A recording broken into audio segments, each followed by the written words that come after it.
Всем привет! Вы на канале Заброшенная Прибалтика. Сегодня мы отправимся на стоянку старых поездов. Увидим знаменитые рижские электрички и даже дизельный поезд. Заглянем в машинное отделение, прогуляемся по длинным пустым вагонам и, конечно же, посидим в кабине машиниста. Приятного просмотра! Сейчас на минутку представлю, как будто я машинист.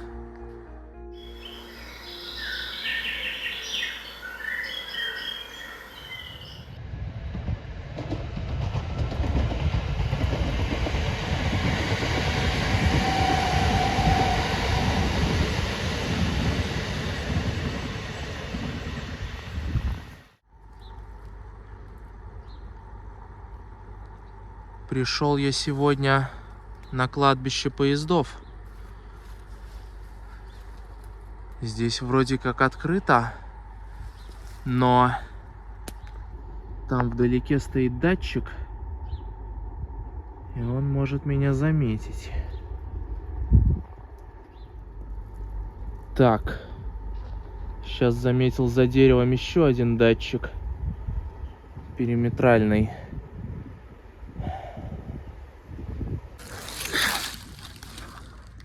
Попробую проползти. Надеюсь, не попадусь на луч.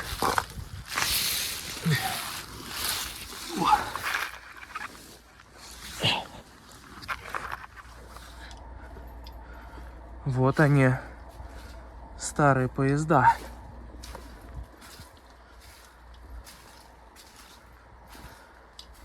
Надеюсь, где-то будет открыто.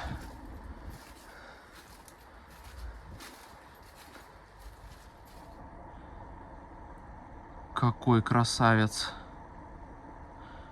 В общем, некоторое время назад к нам привезли новые электрички, а старые, я так понимаю, пошли на списание.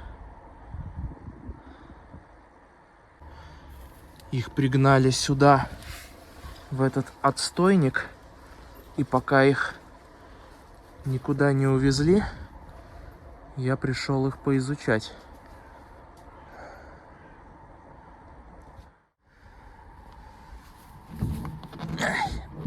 Закрыто. Пока что все закрыто. Не могу никуда попасть.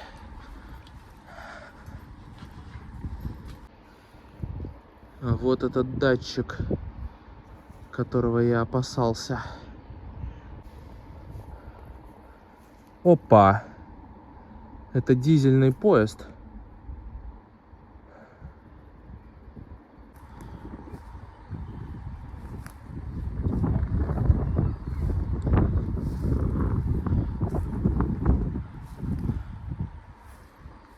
А вот, похоже, открытая дверь.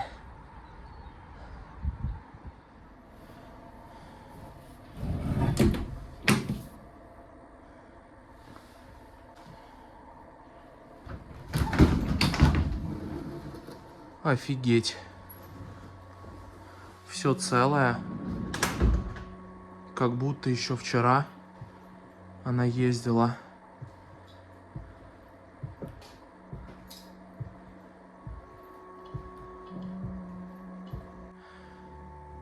Здесь крепление для перевозки велосипедов и место кондуктора.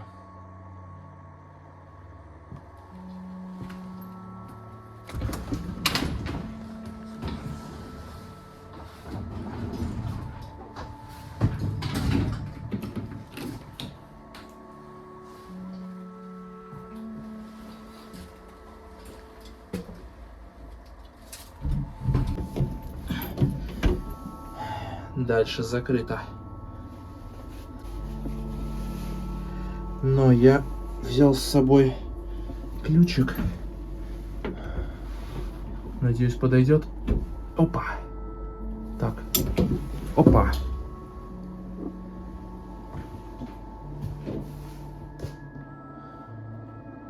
Всегда хотел посидеть в кабине машиниста, поглядеть, как она устроена.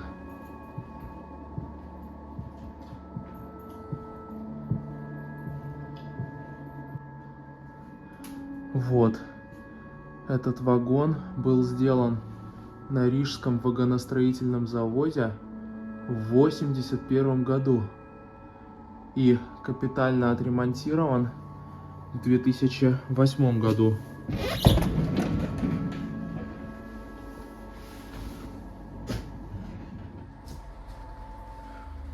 А вот следующий вагон, походу, еще старый, без ремонта. Помню эти кожаные сидушки. А еще раньше вроде как были деревянные сидушки в поездах.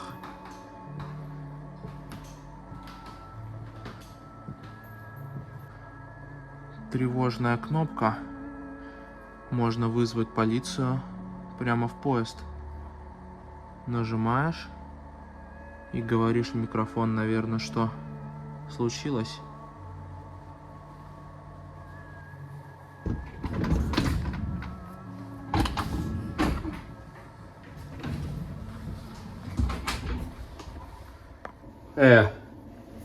А где кабина? Придется идти в соседнюю электричку.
Да, вот она, кабина машиниста.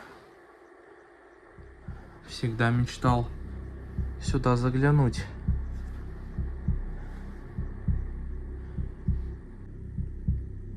Всегда хотел вот так посидеть в кабине машиниста, потрогать все, пощупать, разглядеть, как же устроен поезд. Стрелки, я так понимаю, переводят со станций. Значит, никакого руля тут нету. Должен быть только газ и тормоз. Это больше похоже на тормоз.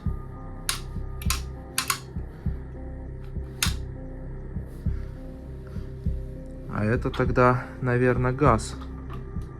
Да, здесь вот написано 3 положения, нейтралка и 5 положений. Получается, был газ в обе стороны, вперед и назад.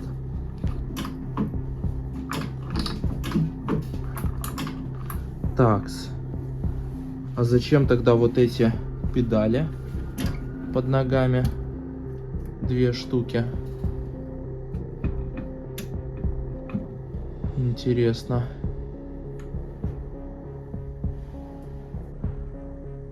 Офигеть. Здесь столько разных тумблеров.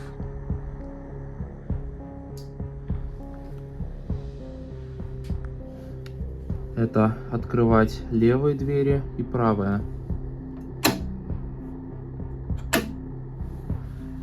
Это походу гудок. Торможение. Опустить, поднять, пантограф. освещение приборки.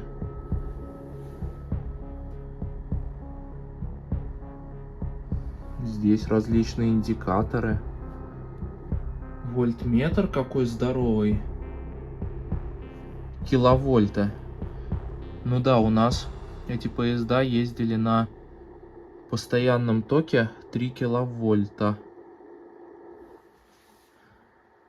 Здесь датчики давления в тормозном цилиндре и в тормозной магистрали. Все серьезно. Очиститель стекла. А это что? Спидометр. До 150. 800 тысяч. Это, возможно, пробег. Хотя я думаю, что поезд за жизнь проехал куда больше. Здесь телефон. Это, возможно, связь со станциями, либо с другими поездами.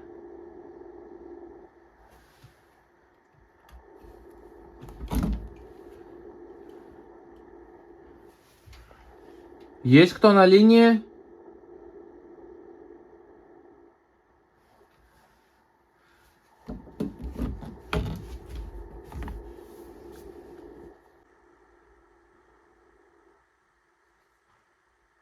А это что? Похоже на небольшой светофор. Возможно, он дублировал светофоры на железной дороге. Сейчас на минутку представлю, как будто я машинист.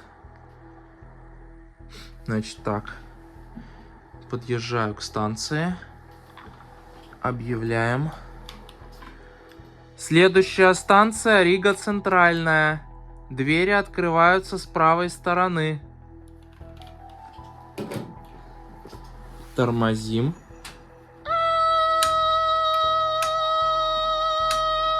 Гудок. Ту-ту!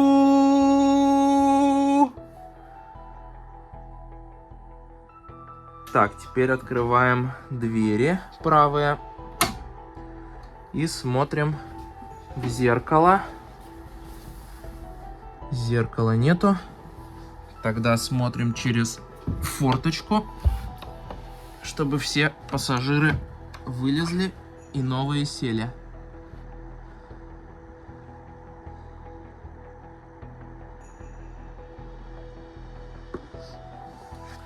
Пассажиры сели.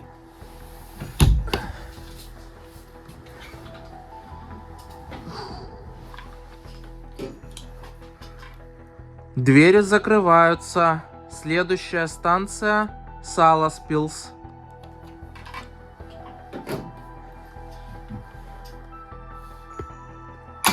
Закрываем двери. Подаем гудок. Ту-ту! И врубаем газ. Собственно, едем. Вот как-то так. Прикольно на самом деле. Вообще, насколько я знаю, машинист обычно ездил с помощником. Здесь вот у помощника, возможно, тормоз экстренный. Тоже педаль одна. И различные тумблеры. Мойка стекол. Подогрев стекол. Подогрев кабины. Стоп-кран.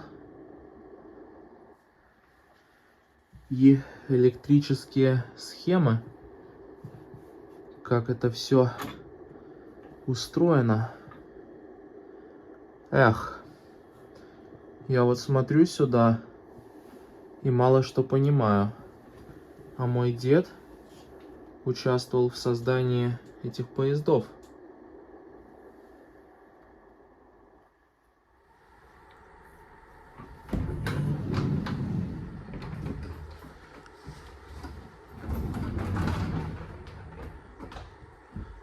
В советское время мой дед работал в Риге на заводе РЭС.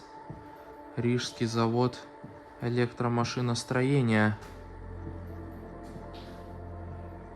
Был он на заводе то ли главным, то ли одним из главных инженеров и участвовал в разработке электродвигателей для вот этих электричек и для более старых.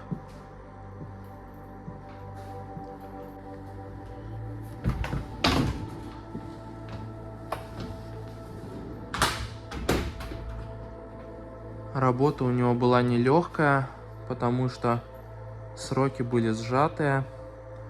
Долгое время подопечные приносили ему прототипы двигателей на испытания. Испытания они не проходили, ломались при этом. И начальство задавало деду вопросы: как так? Время идет, а готового двигателя нету. Но по итогу все закончилось хорошо. Двигатель сделали, все наладили и запустили в серию. Получается, эти поезда, если считать с 80-х, прослужили нам ни много ни мало 40 лет.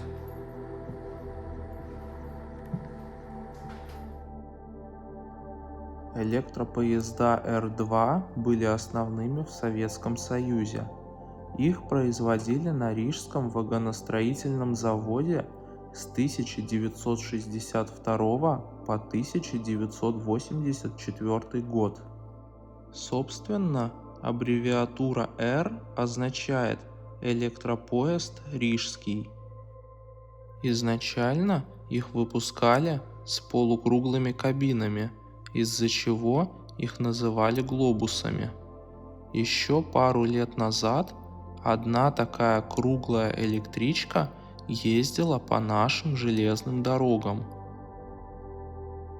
Позже, с 1974 года, форму кабины сделали плоской. За 22 года производство было построено 850 поездов. В составе могло быть от 4 до 12 вагонов, а конструктивная скорость составляла 130 км в час. В 1980-х появились модели электропоездов Р2Р и Р2Т с функцией рекуперативно-реостатного торможения. Долгое время эти электрички ездили по нашим железным дорогам, а в конце 2023 года были запущены новые электропоезда от компании «Шкода».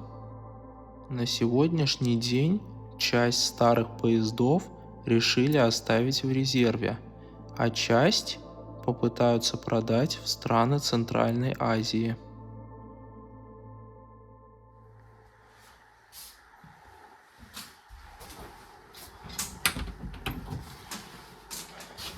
Хорошо, когда у тебя есть ключик от всех дверей.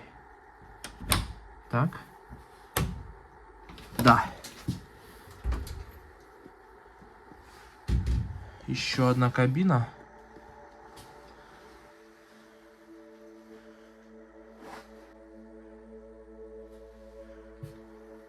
Вот этот переключатель. Здесь расписано ход по часовой, 4 позиции газа, а тормоз против часовой, 5 позиций. Но он почему-то не переключается.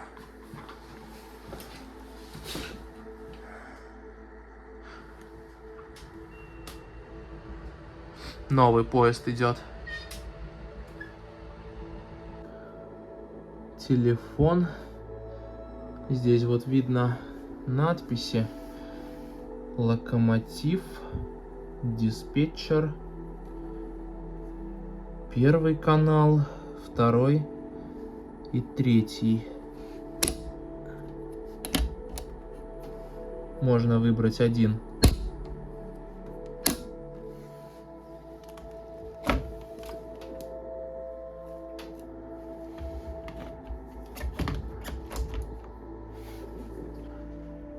На спидометре тоже 820 тысяч.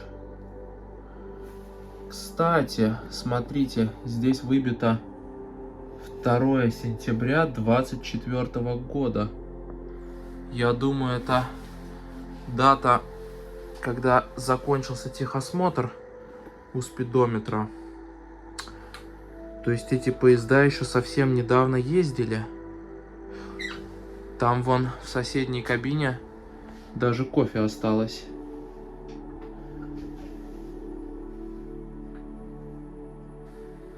У помощника здесь девушки.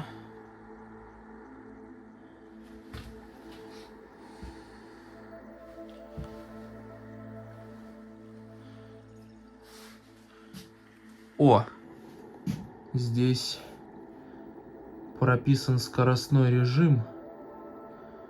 Разрешенная скорость 115, 90,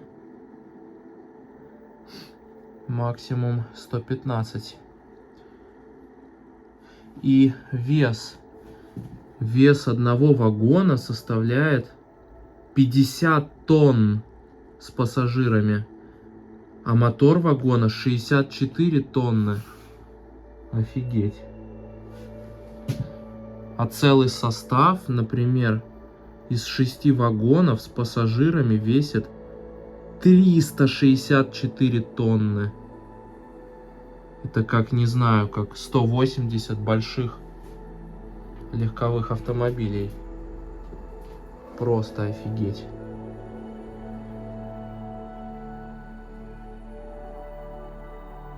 Схема регулирования преобразователя. Предохранители головного вагона. Целый список.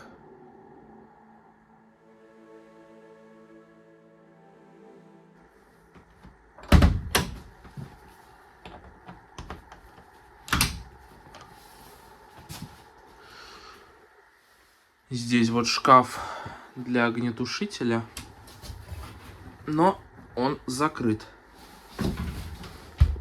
А вон огнетушитель видно.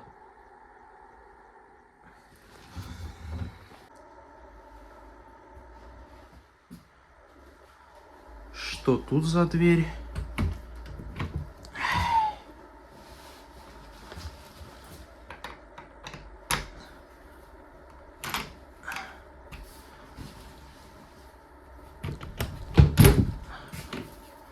Туалет, что ли? Возможно, раньше был туалет, а сейчас просто кладовка.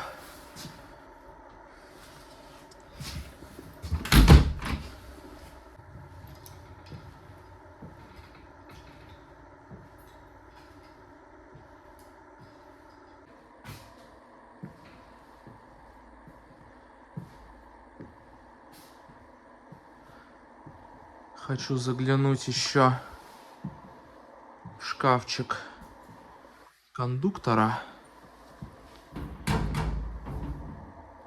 Здесь квадратный ключ.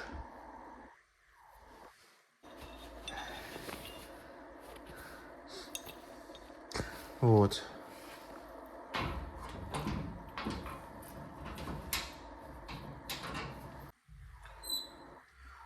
Зонтик.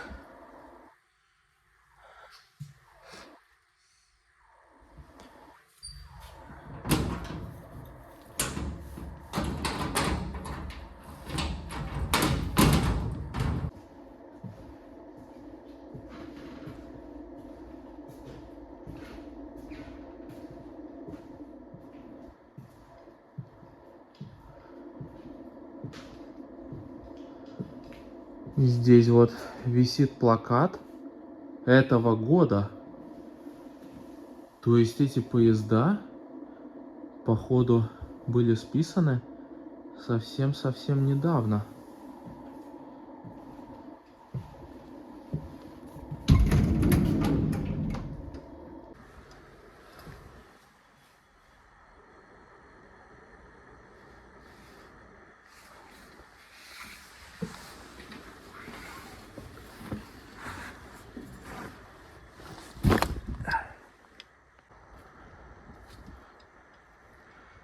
Выходит, это все электрички R2T.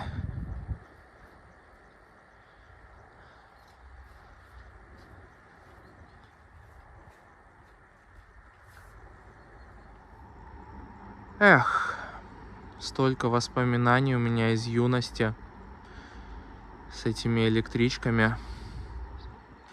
Будет жаль, если их просто возьмут и распилят.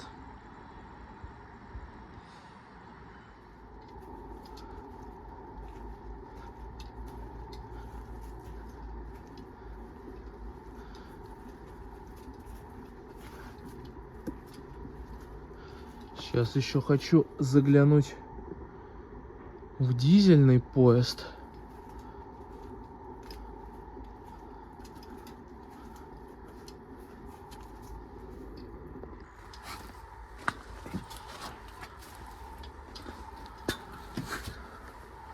Как выглядит электричка снизу. Так, а вот дизелек DR1А.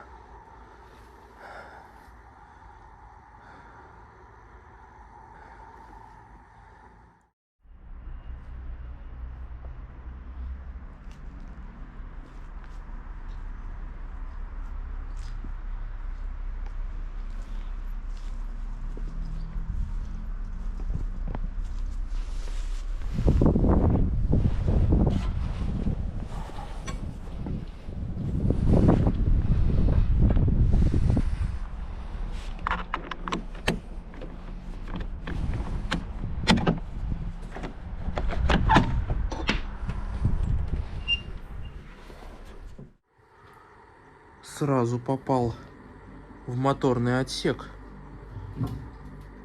Офигеть, какой здоровенный движок просто. Посмотрите на него.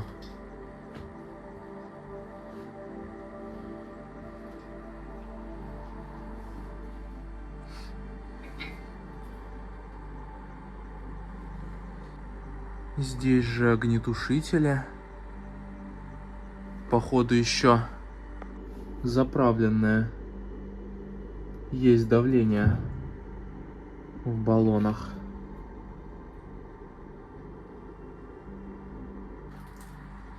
Тут, конечно, все слегка разобранное, но все равно впечатляет. Здесь вот получается 1, 2, 3, 4, 5, 6. Еще 6. 24 цилиндра. Нормальный движок.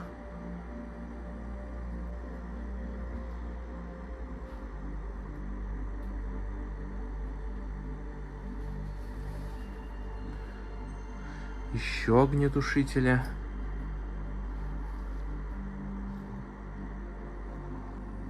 Интересно.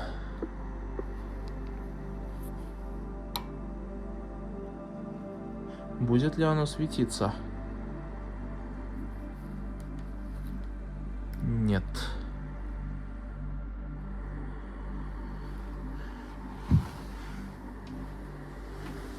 Кабина.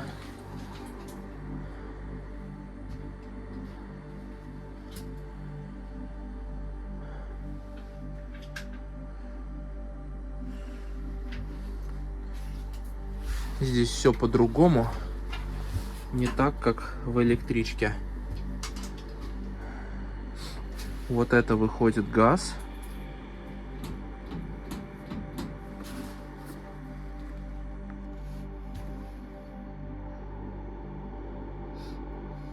Скорости вон написаны.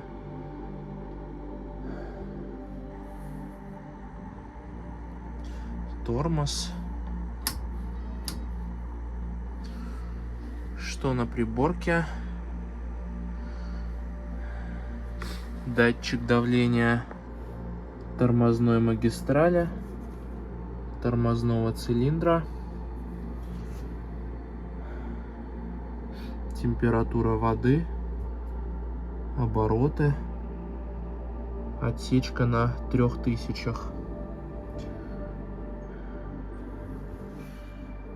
Вольтметр, амперметр.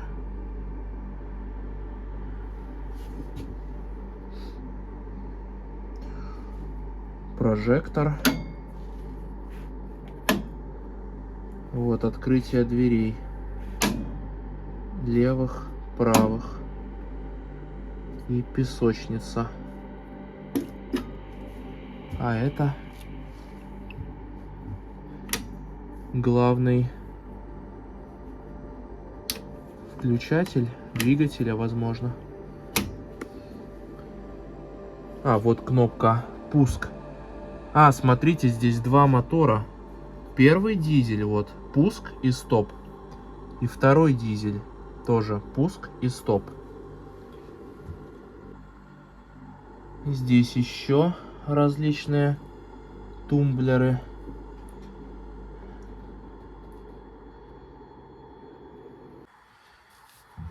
Это, походу, экстренный тормоз. Стоп-кран. Ящик для средств защиты на случай пожара. И тревожная кнопка.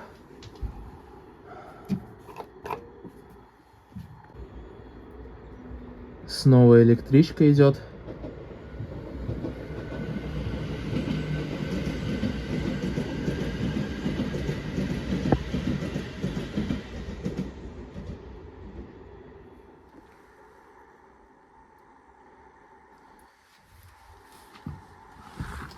Да уж,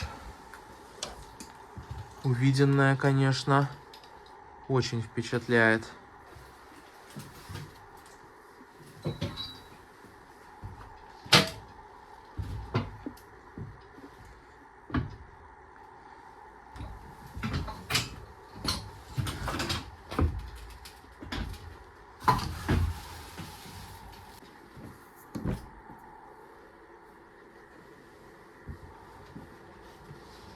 Здесь уже вагон.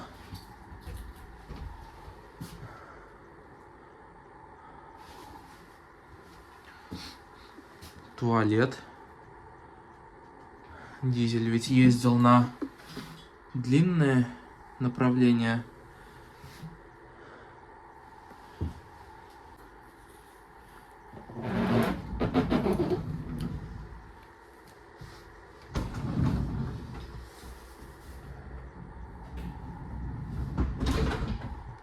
Лампочки кто-то поснимал.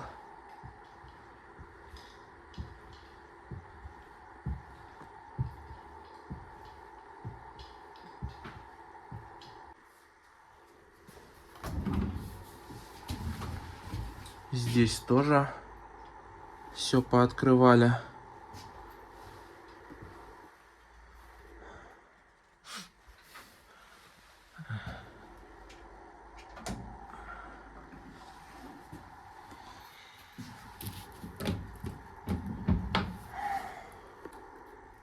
Без ключа я бы сегодня никуда не попал. Есть.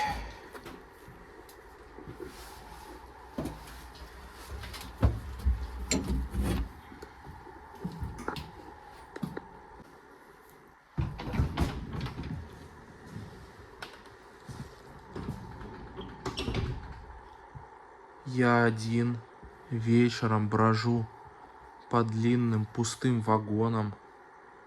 Это просто невероятная атмосфера.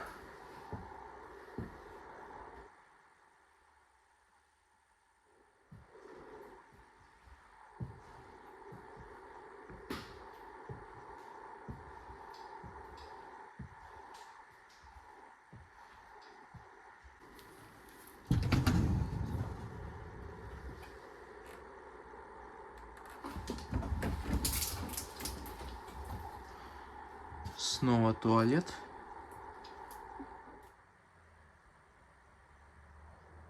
Вроде никого.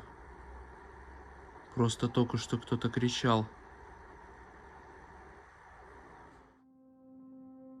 ДР-1А – это первый советский серийный дизель-поезд, предназначенный для пригородных пассажирских перевозок. Впервые появился на свет в 1963 году на Рижском вагоностроительном заводе. В головных вагонах размещен дизельный двигатель мощностью 736 кВт.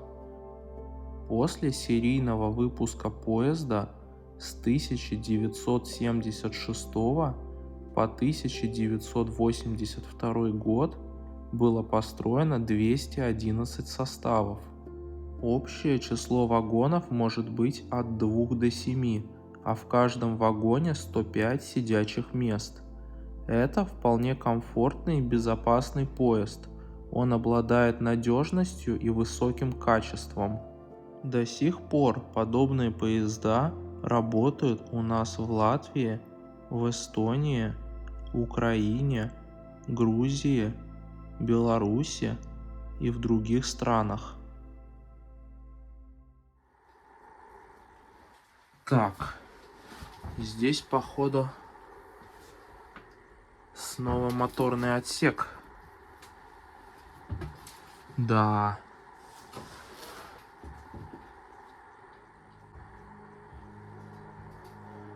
Какая здоровая турбина. Ух.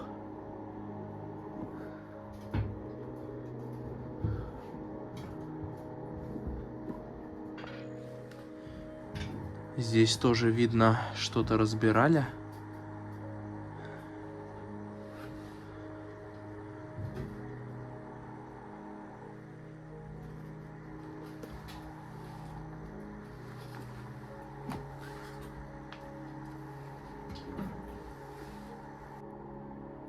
Давление в баллоне и температура. Сейчас на улице 10, предположим. Давление 70. А здесь 100. Баллоны в порядке.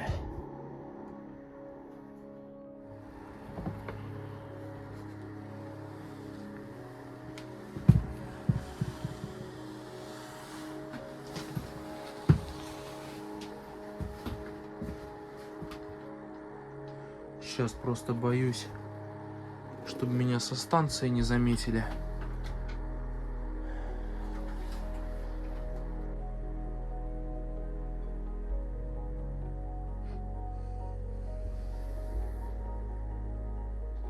Сейчас заметил, тут тоже есть 2 педали. Кто знает, напишите, зачем в поезде педали, если вроде бы вот газ, а вот тормоз.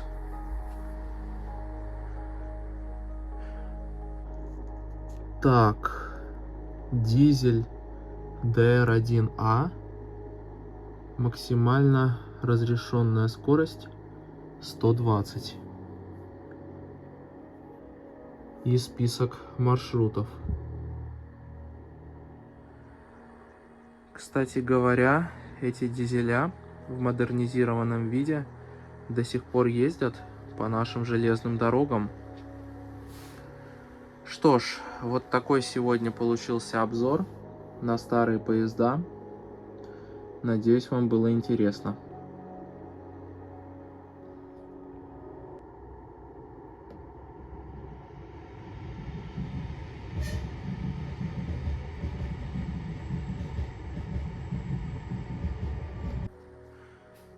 Что ж, на этом я с вами прощаюсь. Всем счастливо и до скорых встреч!